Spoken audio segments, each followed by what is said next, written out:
तो हमारा जो आज का टॉपिक था, हमको कहाँ सीखना था? ट्रांजैक्शंस के अंदर वाउचर्स।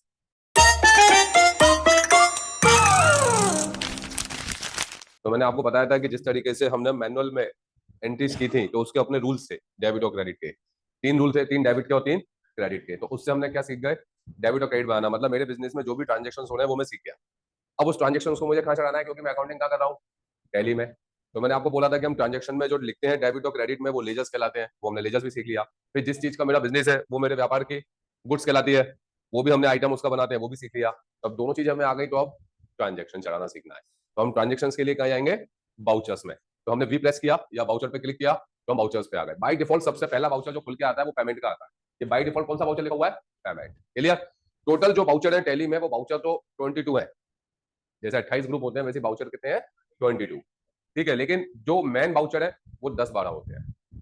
पर 6 सबसे प्राइमरी बाउचर है, जिनके बिना हम कोई काम कर ही नहीं सकते। तो वो 6 बाउचर कौन कौन से हैं? साइड में दिए हुए हैं। सबसे पहला कॉन्ट्रा है, दूसरा पेमेंट, तीसरा रिसीप्ट, चौथा जनरल, पांचवा सेल और छठवा परचेज। अब ये हमको समझना है कि किस बाउचर से कौन सी एंट्री होगी, तो हमारा काम इजी हो जाएगा। फिर हम आराम से उसी बाउचर से अपनी एंट्री करेंगे। तो सबसे पहला बाउचर आता है F4 कॉन्ट्रा। ठीक है, तो हमारा सबसे पहला बाउचर कौन सा है? F4 Contra. तो मैंने कल आपको पेटी कैश समझा ही दिया था। ठीक है, तो कॉन्ट्रा से हम 3 तरह की एंट्री करते हैं। कॉन्ट्रा बाउचर से हम कितने तरह की एंट्री करेंगे? 3 तरह की। एक, नंबर 1, सबसे पहली एंट्री कौन सी करेंगे? तो जब भी हम बैंक में नगद रुपया जमा करेंगे या बैंक से नगद रुपया निकालेंगे, तो वो एंट्री किससे होगी? तो अगर मैंने बैंक में नगद रुपया जमा किया, पैसे डिपॉजिट किए, तो एंट्री क्या बनाऊंगा? Bank debit to cash. मतलब डेबिट में बैंक है तो क्रेडिट में क्या आ गया? कैश। मैंने बैंक से नगद रुपए निकाल लिए तो क्या बनाऊंगा?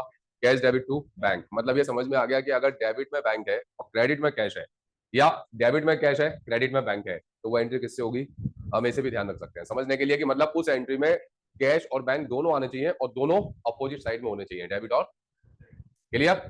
तो हम कॉन्ट्रा से कौन सी एंट्री करेंगे? नंबर 1, जब भी हम बैंक में नगद रुपया जमा करेंगे या बैंक से नगद रुपया निकालेंगे।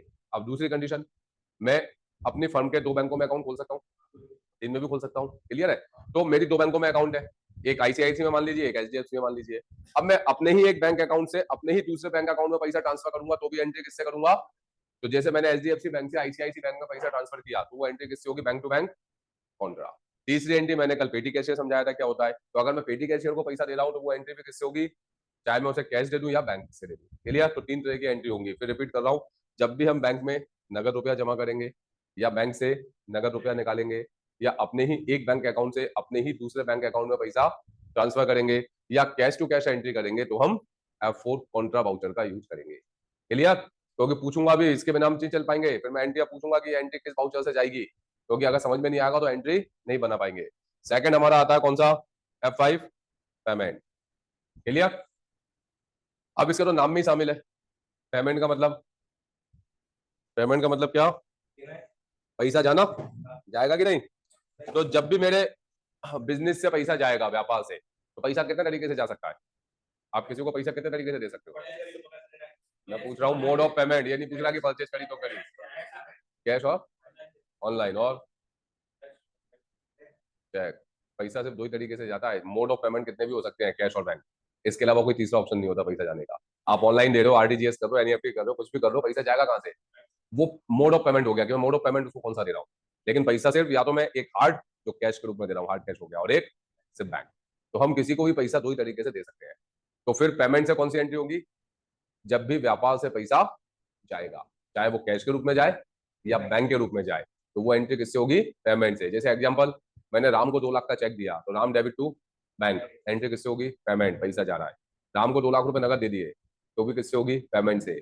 मैंने स्टेशनरी 2500 रुपए की नगद खरीद ली, तो भी किससे होगी? पैसा जा रहा है। तो जब भी आपके व्यापार से पैसा जाएगा, चाहे वो कैश के रूप में जाए या बैंक के रूप में जाए, तो एंट्री किससे होगी? F5 पेमेंट बाउचर से। अब तीसरा आता है F6 रिसीप्ट। ये अपोजिट हो गया। अभी व्यापार से पैसा जा रहा था, अब व्यापार में पैसा, तो जब जाने के 2 तरीके हैं, तो आने के भी 2 ही तरीके होंगे। या तो पैसा बैंक में आएगा या कैश आएगा। सिंपल। जब भी व्यापार में पैसा आएगा, चाहे वो कैश के रूप में आए या बैंक के रूप में आए, तो एंट्री किससे होगी? रिसिप्ट से। आएगा तो रिसिप्ट है, जाएगा तो पेमेंट है। तो ये बाउचर बिल्कुल आसान है। पेमेंट और रिसिप्ट तो नाम से समझ में आ रहे हैं। पेमेंट, पैसा जा रहा है तो एंट्री किससे? पैसा आ रहा है तो एंट्री किससे? सोचना ही नहीं है, बहुत सिंपल है। एंट्री बनाना फिर भी टिपिकल है, ये तो सिंपल से। क्यों सौरभ? अब चौथा हम जनरल को बाद में पढ़ेंगे, पहले सेल्स पे आ जाते हैं। F8 cell.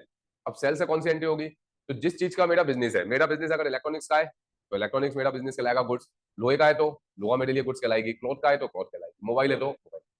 तो जिस चीज का भी मेरा बिजनेस है वो मेरे व्यापार की क्या होती है? गुड्स होती है। तो जब भी उसको हम बेचेंगे, बेचने से मतलब सेल करेंगे, और सेल भी दो प्रकार से कर सकते हैं, एक कैश सेल, एक क्रेडिट सेल। अगर मैं सामने वाले को नगद माल बेचूंगा या उधार माल बेचूंगा, दोनों ही कंडीशन में एंट्री किससे होगी? सेल से। ये ध्यान रखना है। जिस चीज का मेरा बिजनेस है, जो मेरे व्यापार की गुड्स है, जब भी हम उसको नगद बेचें या उधार बेचेंगे तो एंट्री किससे करेंगे? F8 सेल से। सेम कंडीशन F9 परचेज, ये भी सिंपल है। जिस चीज का मेरा बिजनेस है, जो मेरे व्यापार की गुड्स है, जब भी उसको नगद खरीदूं या उधार खरीदूं, बेचूं कहां से आगे? बेचने में तो सेल था या परचेज चल रहा है, तो मेरा जिस चीज का बिजनेस है, मैं जब भी उसको नगद खरीदूंगा या उधार खरीदूंगा तो एंट्री किससे होगी? तो कितनी सिंपल है, चारों बाजू से बहुत सिंपल है। पेमेंट जब भी हम किसी को पैसा देंगे, रिसीव पैसा आएगा, सेल माल बेचेंगे, परचेज माल, कॉन्ट्रा में बैंक वाले ट्रांजेक्शन हो गया, मींस निकालना बैंक में नगद, बैंक से नगद निकालना, बैंक में नगद जमा करना, बैंक में नगद जमा करेंगे या बैंक से नगद निकालेंगे। पांचों पांचों सरल है। अब छठवा जनरल पे आ जाते हैं, F7।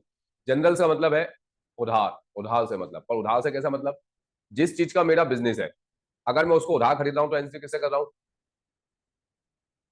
क्योंकि वो किससे हो गई? परचेज और सेल। मेरा जिस चीज का बिजनेस है उसको उधार खरीद रहा हूँ या नगद खरीद रहा हूँ तो किससे हो रही है? परचेज। और बेच रहा हूँ तो मेरा जिस चीज का बिजनेस है, जो मेरे व्यापार की गुड्स है, उसको छोड़कर, क्योंकि वो सेल परचेज में चली गई। फिर मेरे बिजनेस में जितनी भी उधार की एंट्रियां होंगी, वो सब एंट्रियां जनरल से होंगी। ठीक है, जैसे कैसे होंगी? मैंने स्टेशनरी उधार खरीद ली जगदीश स्टेशनरी से, तो किससे होगी? जनरल से।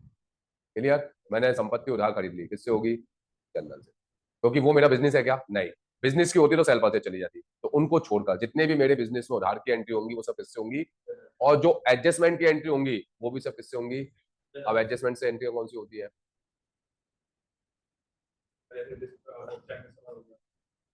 जैसे चेक डिसऑनर हो गया, वो नहीं, वो एडजस्टमेंट नहीं है।